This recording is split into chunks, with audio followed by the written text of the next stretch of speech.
and welcome back to the How I Rehab podcast. My name's Nick Kane. Today we're chatting around EMG and its use in rehabilitation and touching on some cases around hamstring, soleus and the post-surgical knee. And that is with Einar Einarsson. And Einar has had a history working at Aspetar for 9 years, Irish Rugby, and currently he's the Director of Physical Rehab at the Saudi Pro League. He's done a lot of research in this space and very, very knowledgeable and has presented sort of across the world on the use of EMG, and we're seeing it, sort of make a bit of a comeback, or it's used more and more often now within the rehab space. Even our last two podcasts talk to some preferential recruitment of long-headed biceps and some soleus work in our case study series. So really topical. I think this sort of brings things together nicely. So we hope you enjoy this chat. Now, I will be maintaining my promise and really limiting any sports map promotion, but just want to let you know about a couple of big key things happening, and that's our hamstring event in northern Italy at the end of June. Very minimal spots left for that. Super practical, hands-on, and a top lineup. So get there. It's just near Lake Como. Looking forward to it. Recently released the How I Rehab coming to India. It's Bangalore in mid to late August, the 23rd, 24th. Some great presenters from Aspetar and Australian cricket. So again, check that out.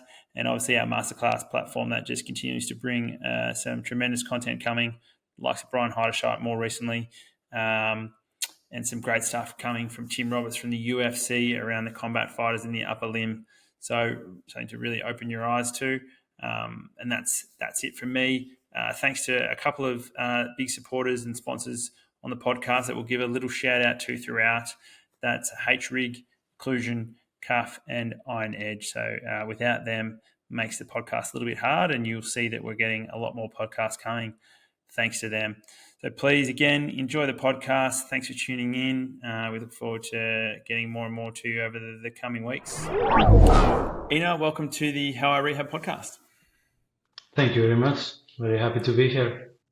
I've been excited about this podcast to delve into the use of EMG in rehabilitation and how that works for you. You're someone who has, honed the craft in that over many years, and you've got a very interesting professional career that I'd love to hear you tell us a little bit about. I know you spent some time in Ireland and at Aspetar, and now your role, which sounds like a super interesting role. So I'll give you the floor to please just fill us in on what you're doing now and what you've been doing over the last 10 to 15 years professionally. Thanks. I am, at the moment, I am working in the Saudi Pro League in what we call football in Iceland, but and in some countries soccer, but let's stick to soccer today. And I am there functioning as a Director of Rehabilitation in the Saudi Pro League. And my job is to basically try to help every performance support team to improve and get better and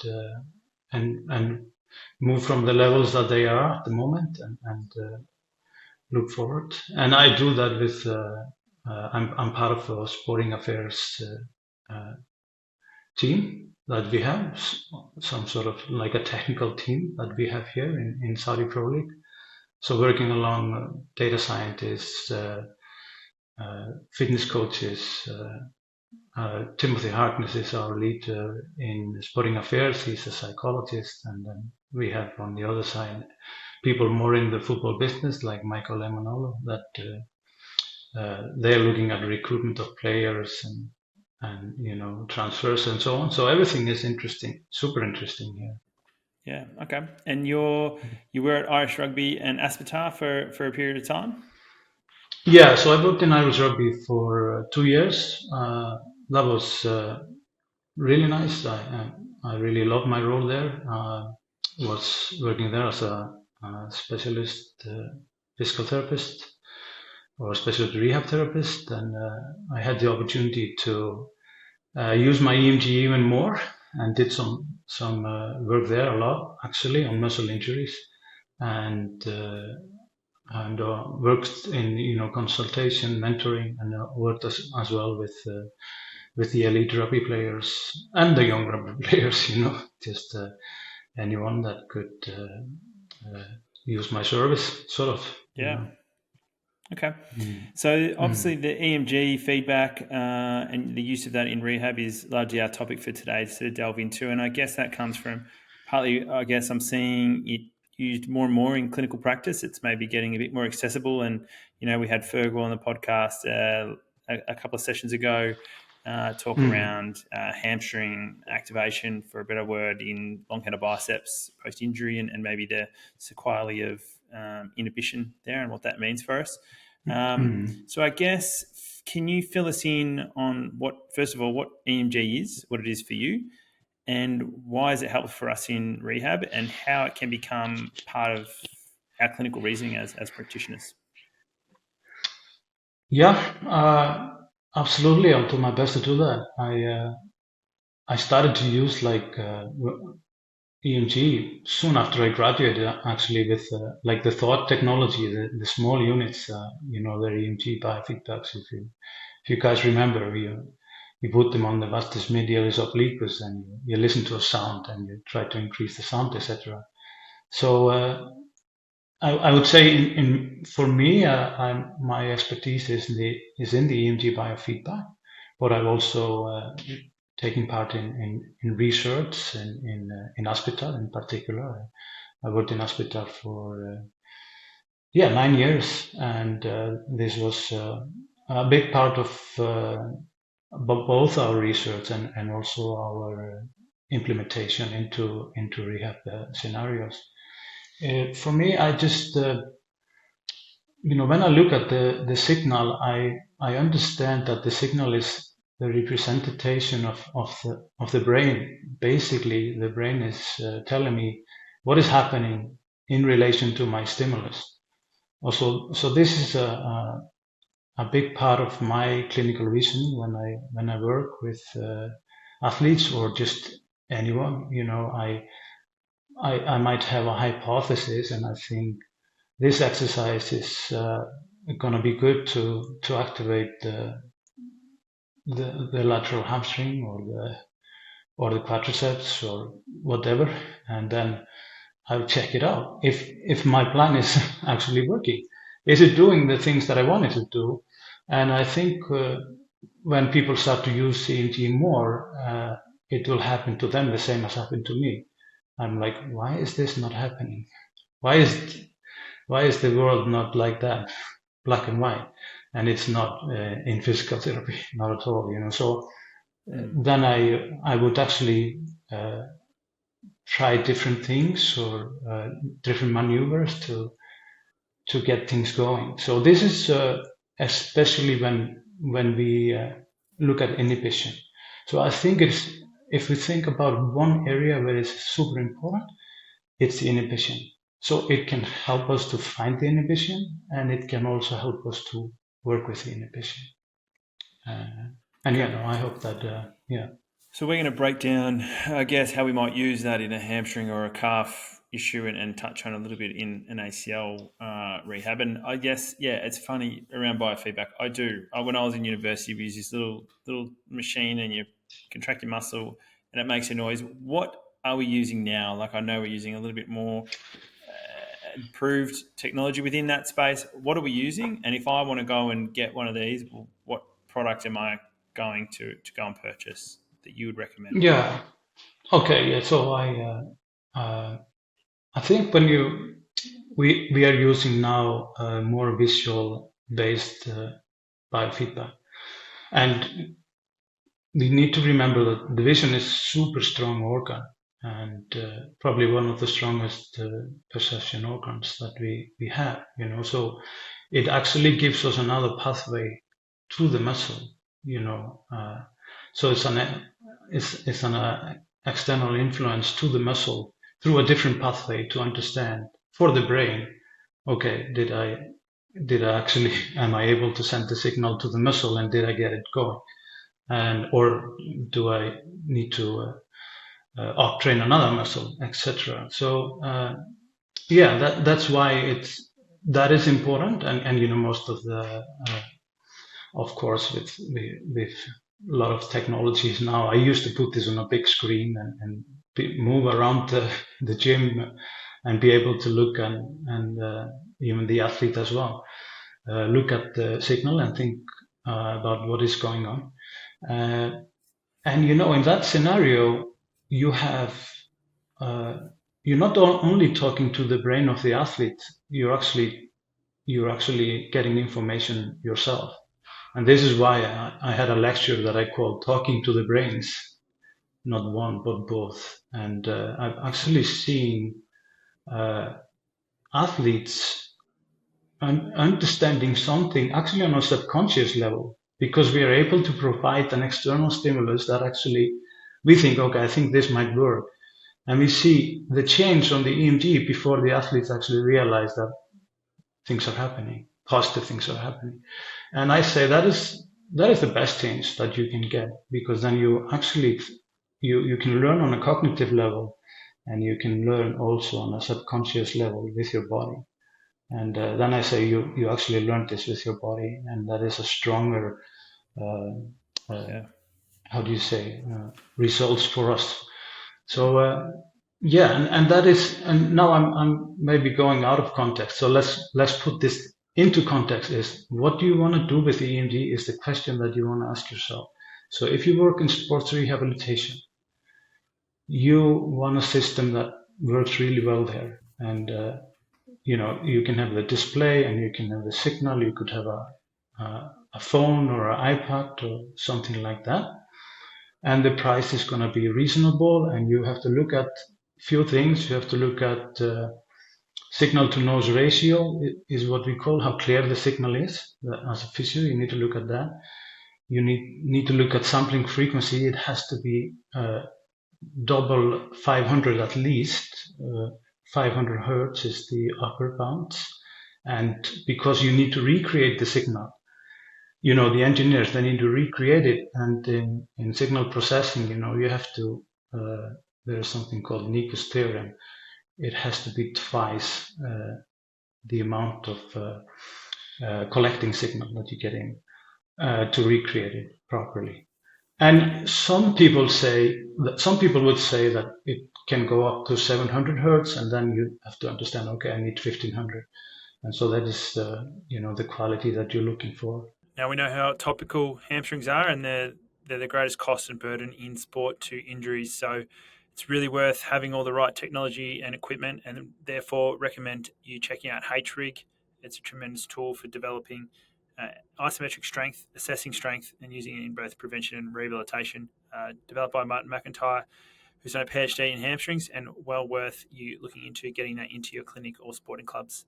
Yeah, okay, that's a good guide. Getting nice and technical on me there.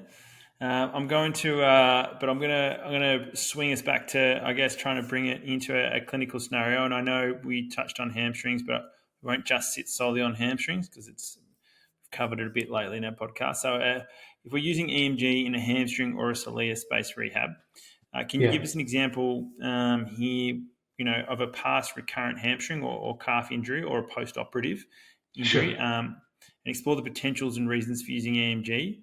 And I guess, from there within that we can go through, where it might hone some of your exercise selection and targeting. Yeah, no, absolutely. So, like I said before, actually we have some evidence now, good evidence. There's a review article on inhibitions in hamstring injuries, and that we don't have. I don't think it was a systematic review. I think it was a narrative review, and from one of our colleagues in Australia. And that, so we could say, okay, and this we see in clinic as well. So inhibition is a phenomenon that we can establish is there. So after a surgery, I would always use it. Absolutely put it on, and the experience have been very positive for us to apply it like that in Irish Rugby.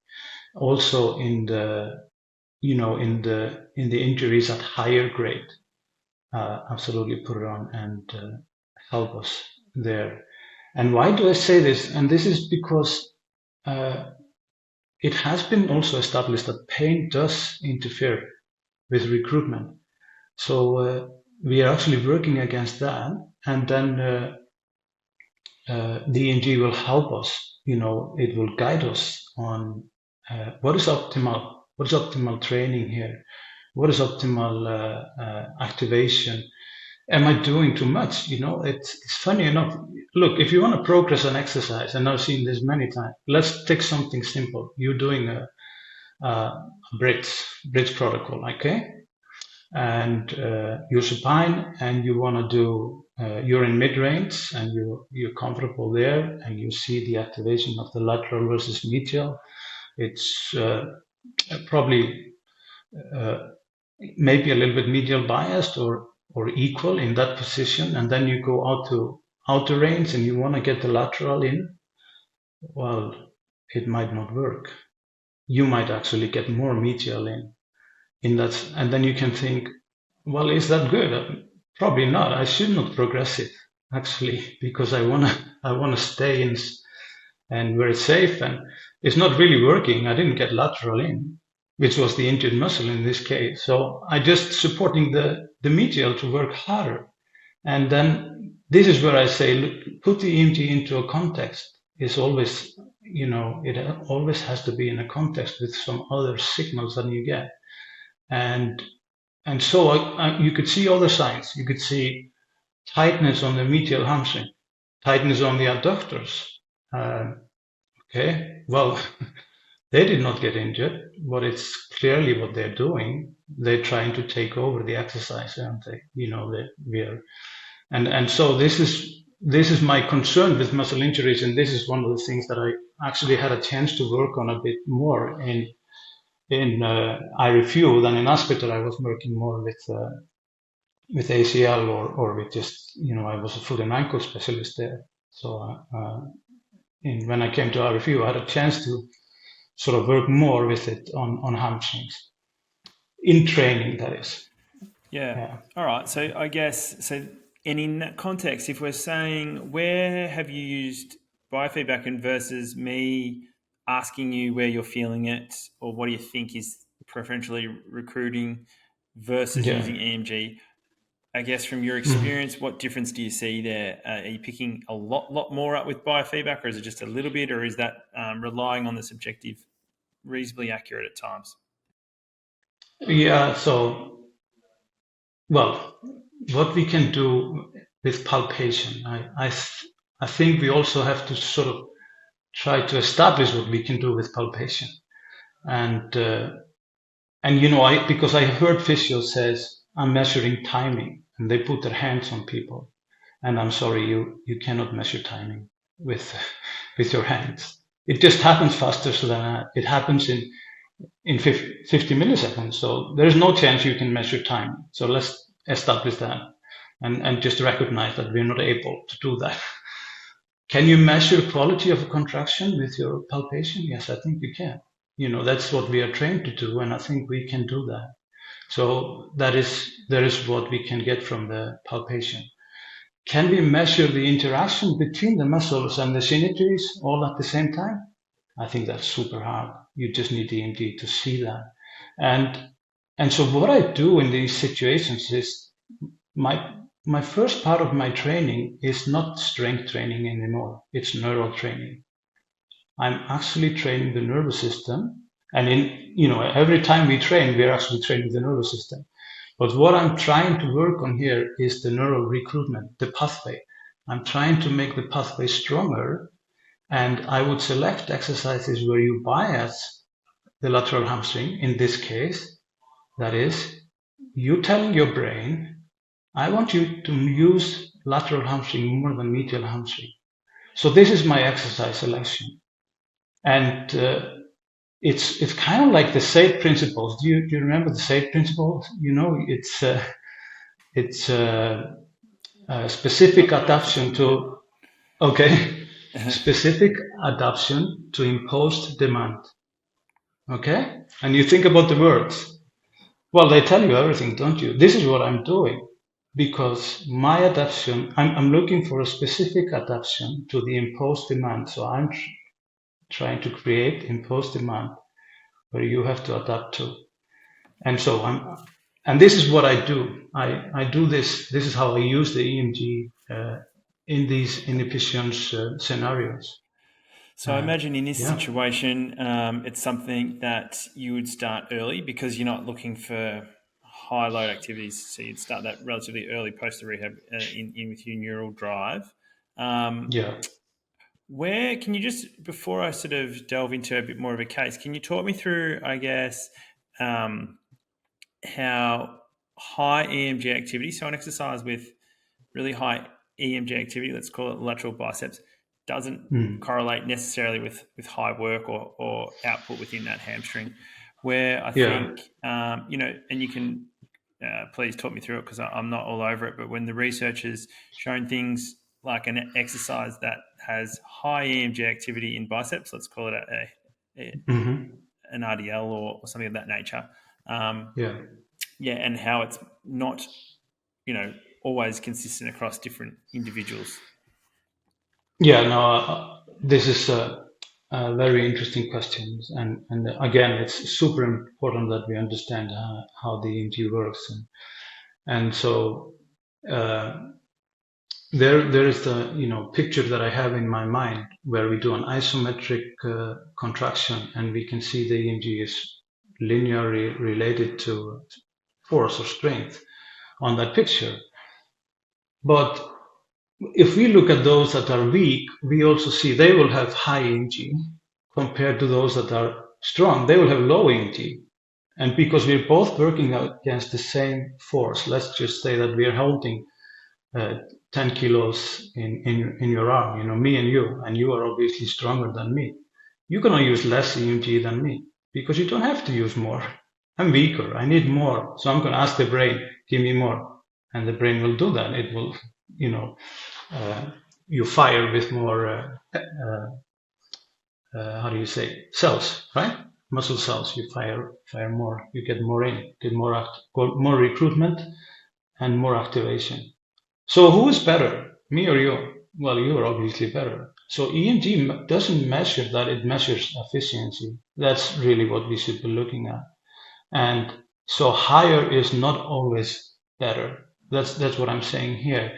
And this is one of the problems that I have with our studies as well, because we always take MVC and we have to do that, and we take maximum voluntary contraction.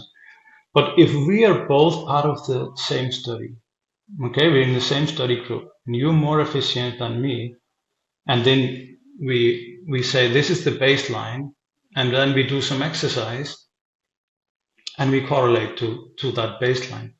You could probably see how that data gets a bit skewed, and everything moves to average, and that is a bit of the problems that we have with the research studies, but they are still, when we look at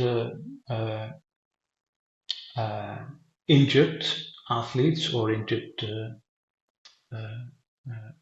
cohort, they will still show in most cases that the injured there is an inhibition there, and so in this case, I actually I'm not looking for a higher EMG, and let's talk about Nordic hamstring because we know it creates high EMG on both the medial and lateral hamstring. And in this case, for me, it's not a desirable exercise because it is medially biased. So you will use the medial hamstring more than the lateral hamstring, and I'm trying to solve that or change that, a bit. I'm getting the lateral hamstring off. So I'm looking more, like I said before, at the relationship between those synergies and how should that look like. This is what I do. And then with the Nordic hamstring, I was actually very happy. A study that came just recently about the banded Nordic hamstring. And that's, I've used that as well. I use banded more than normal in rehab because if you can go further out in range, it looks like you can get more lateral hamstring in like that. And so that is when I'm rehabbing lateral hamstring, of course, again, put things in context. Yep. And No, I think yeah, you answered that well. I like the analogy with the holding the weight in the arms. And I actually went through I'll reference back a podcast episode before this was with a rehab physio in the AFL talking around a bit of a medial lateral bias within the soleus. So this would be a similar principle. yeah, yeah. And I guess you're suggesting that we're sort of going, we're not aiming for super high EMG activity in these regions. We're just looking to preferentially recruit that area greater than the other one, and then also use our palpation to feel like we're getting that neural drive that we really need to stop inhibition. Is that a fair summary of where we're currently sitting? Yeah, exactly. And it's a bit more, it's less complex in soleus. Let's talk about chronic soleus. And we know this is like, I will always also want to say, we need to know how things look normally in sort of key selected exercises or tests that we use. And the sitting soleus test, this we know, soleus should be the main driver. And so how is this simple? And I still have to say, in most cases, because nothing is black and white in our world, in most cases you will have higher activation from the soleus, the medial part of the soleus, which is easy to isolate and test with EMG, and you compare it to the medial gastroc. You want the soleus to be the main driver. And in chronic soleus cases, this is often compromised. And so in the test, you produce the force 2 times body weight, but it's actually not coming from the soleus. It's actually coming from the medial gastroc. That is, higher part of that force production. Of course, force is a global output of what we put in there from all the muscle, isn't it? And so in this case, my sort of approach to the rehab is I really need to teach the brain to find soleus again. I cannot make you stronger. It's not going to help. Your brain is going to pick gastroc for the job. And I don't want that to happen because when you go out again, your soleus hasn't been trained. So I really have to pick those first. And then eventually I will go to strength and force like all of us do. And so this is where I say the first part of my rehab is in these cases, maybe I don't think we should call it strength training. We should call it neural drive training or something like that. Can you give us a quick or a little example of that? Maybe what are you doing early stage to improve that neural drive for getting the medial soleus going without as much contribution from the medial gastroc? Yeah, so we have ideas like there's this banded soleus exercise where we can suppress the gastroc. There are often ways to suppress the other muscle. We can suppress tensor fasciae lata, we can press the other guy and then get the soleus to work. So that is one of the exercises that I use. Then I use obviously different types of heel raises with knees bent. And then I would look for, sometimes it's funny enough, sometimes the one where you have your back to the wall is working well. In other cases, I've had athletes it's not working for me. And so now you face the wall, let's look at that. And that recently I had a rugby player and we did that. That worked super well for him. So we trained that. And backward walking, that seems to be one of the good exercises, backward lunges really with big steps where I can get the soleus to sort of be the main driver. In 1990 lateral steps. So these are still a bit of trial and error things. And this is where I say, you use, I have an array of exercises in mind and I would select some of those and then I would just train those more than anything else. And that's probably, we could say that I'm using this to regulate the system and then move on to proper strength training where we have these principles. I use these principles, if I'm talking, let's say I'm talking to hamstring as a muscle, I say, and I think this is what Ferkel is, presenting as well. get strong when you're short. That's my first approach. So I'm not going to stretch you out. Now let's get strong when you're long. And then, okay, let's get strong and powerful when you're long. And this is where we have to go. And so this is sort of the general approach then in the early rehab for muscle injuries. And I think if we think about optimal loading as well, mechanically we want to affect the non-contractile tissues. And so this is a question I can raise as well. Now, what if we are, Abigail, right, from Denver showed us that it takes really long time to get the healing in the non-contractile tissue, like in the white tissue. But what if we are not stimulating it? That's not going to help. We have to stimulate it. We have to be careful, of course, not to stimulate it too much. And, why someone could say, why don't you use L-stim for that? And I would say, well, I do use L-stim as well for that. And the difference with L-stim and EMG is that the signal is coming from the inside of the muscle with EMG to the outside. That is the original contraction, and it activates type Weber1 fibers first, and then the type 2, etc. Whereas the L-stim will do the opposite, and it does not necessarily reach all the way down. And I'm not against the L-stim. I just use it less than EMG, and I think L-stim is also a biofeedback, because you get a signal from the skin to the brain, and that the brain will understand something's going on. And yeah, so I hope that clarifies a bit more. Okay.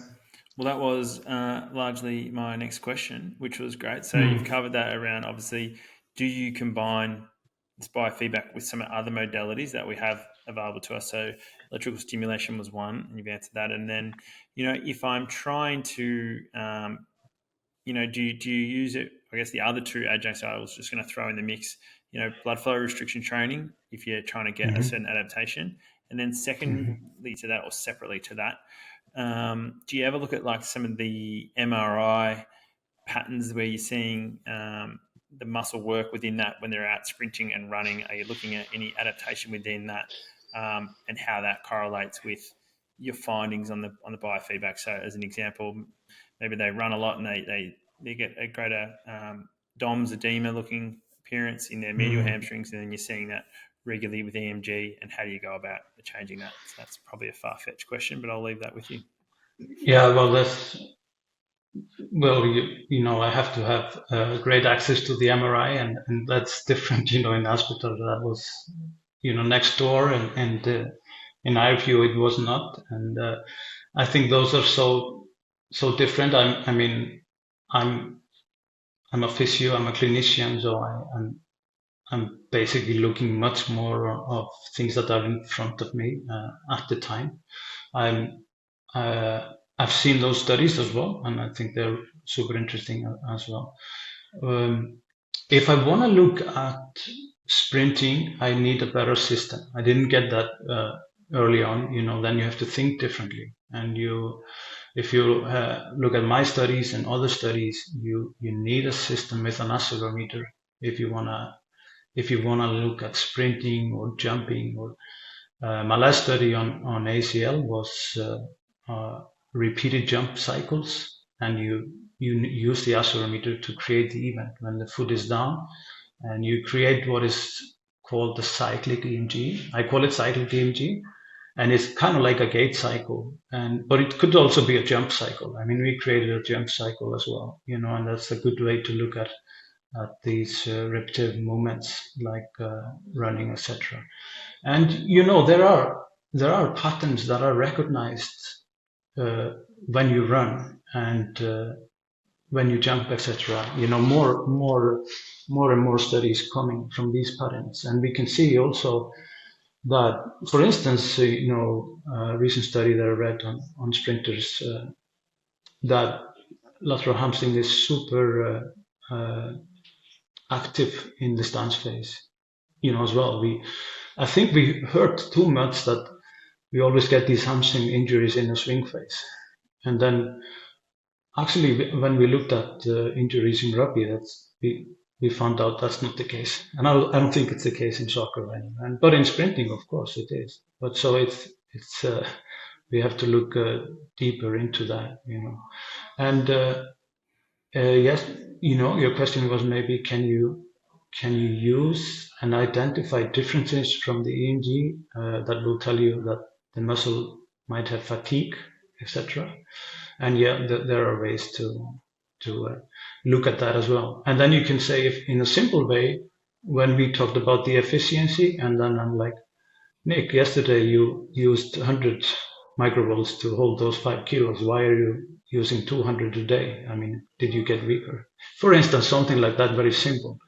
There's also a frequency analysis, which is a bit deeper analysis, and that is obviously we're going to be better at that with machine learning methods and so on. Yeah, let's look at and think about the blood flow restriction and think about how it works. And this is what I was super interesting actually to do some work with my good colleague Vasilis, because BFR works on in the localized environment. It takes satellites, it stimulates satellite cells, to become muscle cells, right? If we try to, and it creates lactic acid, and it's sort of localized in the environment of the muscle. Where I'm saying the EMG biofeedback actually works differently. It works on your brain. It works on the pathway from the brain to the muscle. So I think they might complement each other actually because they work through different pathways. And I think when we look at blood flow restrictions, it can be very helpful to get muscle bulk up. And there's just one place where I have to say, don't overuse it, and that's in tendon problems, because it's a bit counterproductive, isn't it? If we actually want to increase the tensile load of we are doing the opposite, aren't we?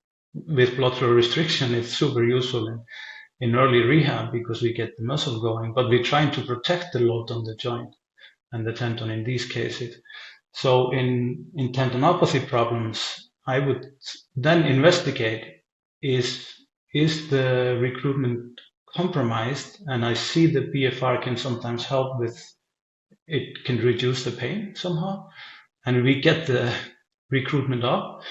And then I worked with one of the athletes in our review, and I sort of had to wean him off the BFR because he was so dependent on the BFR, and because it had helped him.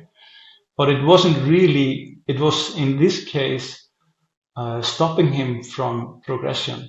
So we have to take it out, and we have to think, why are we always talking about slow, heavy resistance in tendinopathies, and how does that fit with the BFR? So the BFR completely fits with the ACL rehab. I think it's super good. Joint problems, post-op, I think it's super good. And any other issues where we want to create muscle bulk, and where it started in bodybuilding for sure. For tendons, let's think it through. Not through the whole scenario, I would say. That's more of a selective choice. Now, I'm sure you all know that blood flow restriction training, it's here to stay, and it's an essential part of rehabilitation for a range of injuries. I'd highly recommend using the occlusion cuff at occlusioncuff.com. I've been using it in my practice for 5+ years now, and it's one of the world's leading blood flow restriction training devices, and it's trusted by top teams globally. So if you use the code GAINS, GAINS, you can get a discount on your next order. So head over and have a look at Occlusion Cuff, and thanks for their support of this podcast and Sports Map across the year. Yeah. Okay, interesting. You touched on ACL there, and that was the second phase of a bit of a clinical scenario that we're keen to touch on. And we talked around the old biofeedback, and it might have been when I put my heel on the ground and can I get my VMO going? And obviously we've seen within the Aspetar protocols recently around ACL using some biofeedback to get really good muscle contraction early on in the rehab and get in. How do you go about using EMG? And we'll use an ACL post-operative around the quads as an example. What are we doing? What exercises are we trying to utilize, and what information can we gain from using EMG? Yeah, no, in ACL, I'll put it on early on, in in the first week given, that just gives the artist and the client more understanding, what's going on. And I would not necessarily use EMG in every section, but I would use it until I see that now actually we got recruitment. Now you can understand that you're activating your quadriceps. Is it vastus lateralis or medialis or what you want? You can understand that, and you can understand how to do it as well. And we had I mean, I was asked in Aspetar, my time there, I was asked to look at the athletes that were struggling to get the activation going, struggling to get the extension in the knee, etc. So then I would help them with that. And I would say, like, even why are we selecting only those that struggle? Since it's actually helping them, why don't we always put it on? And if it, that's what I would do. I would always put it on. Simple as that. Just to explain to the athlete as well. And it's not all about vastus medialis. I mean, it's more often about vastus medialis. But what if you have a surgery with lateral tenodesis or your lateral meniscus is, you can see it on the other side. You can see the inhibition on the vastus lateralis as well. So you'll pick that up too, if that is the case. And you can compare to the other side. And why? Because the difference is so big. There's such a big difference between the healthy and the injured in this case. So it's fine to compare to the other side as well, to look and showcase to the, yeah. Okay. So you're using it early. In the hamstring example you said you might be mid-range, getting some nice lateral hamstrings, and then you go to outer range, a bridge hold, for example, and it starts to become more medial. So that means you may not progress to that exercise. Can you give us an example of that within the ACL realm? Are you waiting to get really good activation patterns in maybe a deeper range before you're progressing certain things, even though they are pain-free? Or how does it guide your rehab a little bit in the same context there, if it does?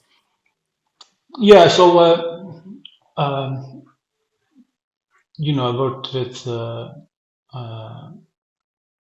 Edmias, who was my colleague in Irish Rugby, and one of the ACL cases there. And then again, we need to know, what do we expect from this exercise? Is this exercise going to help us to activate the vastus medialis, or are we trying to get the vastus lateralis going in another exercise? And so that's how we can use this, not only in the acute phase or early, we can also use it later on, and we would do that. We would sort of put it on regularly just to select the exercises that we're going to use for next phase. And that could be, in some cases, that we want actually vastus lateralis to work harder. That could also be in the leg press, that we can see it actually works harder in the leg press, and we're fine. It's okay, because we actually want that to happen. You need it to work. It's a powerful muscle, and it's, what are you going to use that for? You could say maybe use the medialis more for control and the lateral is more for power. And if you want to separate the roles a little bit, they also always work in synergies. And so then again, this is where I would say, look, we need to put this into context, and we need to understand what are we trying to achieve. And if we just look at, and hopefully I can give you even better information, because I'm actually working on a data now that I did collect on the differences between the different phases in rehab, in differences that you can see in EMG. And so I don't know when I submit that, but that's what I'm working on now. If we look at just generally studies on the ratio between the vastus medialis and the vastus lateralis, like generally studies in a leg extension, it seems to be very close to 50-50. Not necessarily exactly that, but it sort of goes there. And so if you think about two standard deviation and it's 80-20, then, please scratch your head and figure out what's going on there, because it's not normal, right? And we could do the same for leg press, but there's not a lot of studies on the leg press, but we could say, okay, what does normal look like? But the question is more always, what does normal look like for you? That in that case. Yep. And that's, hopefully that's helpful. I think, I remember a case I saw, in Aspetar. I see one of the physios working with a patient that has a chronic knee problem. It's a patellar problem, and you start this way with you sit down and you put your foot down and you try to inroad your knee or whatever and you try to feel and you get the muscle going and you're looking at the signal. And I was doing something else at the time, but nothing happened. And that's where I'm like, okay, he's not in any danger. We're gonna try something different to get him going.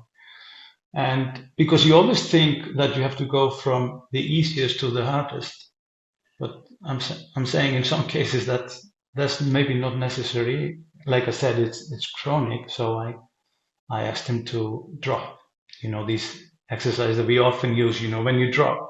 So you shock the system and then you force the quadriceps to work harder because there's a deceleration going on there, and it worked. So that's how you can figure out there are different ways to achieve what you want to achieve. Now, it's common practice to have your clinic set up with some top gym equipment, and clearly in the sporting setting. And you can't look past Iron Edge. Their equipment's first class, excellent cages to the machines to free weights. So highly recommend getting all your clinic supplies at Iron Edge. Also, we have a free Iron Edge pack that goes out to any new masterclass members, and that's the value of $60, all for free for joining that masterclass. So check out ironedge.com.au and get access to the pack when you sign up with SportsMap. Yeah, okay, so that was I think a really nice take on, furthermore how we can, utilize this within our rehab, and I think how you've shown that it's an important early phase component to guide, and it's not always about progress. You may need to regress an exercise to tease out to get the best outcome for what you're trying to chase within that. And this is just, I guess, another tool that we have to utilize, especially for maybe some of these more complex patients that have recurring issues or are not going a certain pathway. Is that a fair summary? And if not, is there something we've missed in this podcast that you think, you want to try to relay further to our listeners? No, I think that is fair, but maybe we should also touch on the return to play decision making, and I can touch more on that on the ACL, but what's that there? How does the EMG guide your decision making if you have an ACL and it's 9 or 12 months post? So there are a few systematic reviews on EMG and ACL, and what we have in common is that the ACL are different from the normal. The recruitment pattern is different, but I would still say we haven't found like a consensus on what we are looking at in those scenarios. I mean, what is it from the EMG that we can really pick up? So at the moment, we still use EMG, and we would still use that at Aspetar in some cases, but not all. And sort of to verify, okay, let's see if we have some issues with some of the jump tests, for instance. Can the EMG tell us something? Yeah, it actually can tell us something. Let's say, okay, we go. One thing is the recruitment, which could then be compromised, as well as Rula showed that, that you can jump forward and you can get the same amount, but you're actually not using your knee. In this case, your ACL knee is not the main driver in to get these lengths jumping forward, and you're still within limits, and you still only 5% difference and so on, but it's coming from your hip or your leg, and that's okay. Maybe you can maybe say I accept that to a certain amount, but you cannot accept it completely. So you might want to say, okay, let's look at the recruitment of your quadriceps. Are you really able to use it or activate it or get it going? And if you're not, then probably I need to pull you back, and we have to work harder on that. And that's what we do. We do that. And another one is my latest study, which is on where you can look at the translation, and I showed how things change with fatigue jumps, but we did not present this. But some of the athletes, and we just didn't have enough data, and maybe we have to look more into this. But the translation is compromised in anterior cruciate ligament reconstructed athletes. Okay, anterior translation of the tibia. So how can we detect that? So I would say, if I look at that kind of athlete, I want the hamstrings to come on before the quadriceps. All right, does that make sense? Yeah. I think it does, and I think we also know there are some studies that indicate that this is one of the things that we should be looking at. And I don't know if you're going to get injured again or not. I just don't. The thing I know is that I don't like it, and that's it. Because we want the hamstring to protect the knee. Yeah. Yeah. Okay. So it's another, I guess, a tool. If I'm reviewing an athlete going back to return to play and their jump numbers are all the same, then, and if I want to look a little bit deeper, I might look at some of the activation patterns and make sure they're as per you would expect, and, not too different to the other side in the sense. And look, obviously, same with everything. Your risk is probably weighed up by a number of factors into the boiling pot, and that might be something that we look at. Okay. Yeah. This has been a really great, insightful chat into, obviously, how you utilize EMG, and I'm sure we'll be able to connect again, and our listeners will be thankful to get your insights. So thanks heaps for joining us. All right. Take care, and appreciate your time.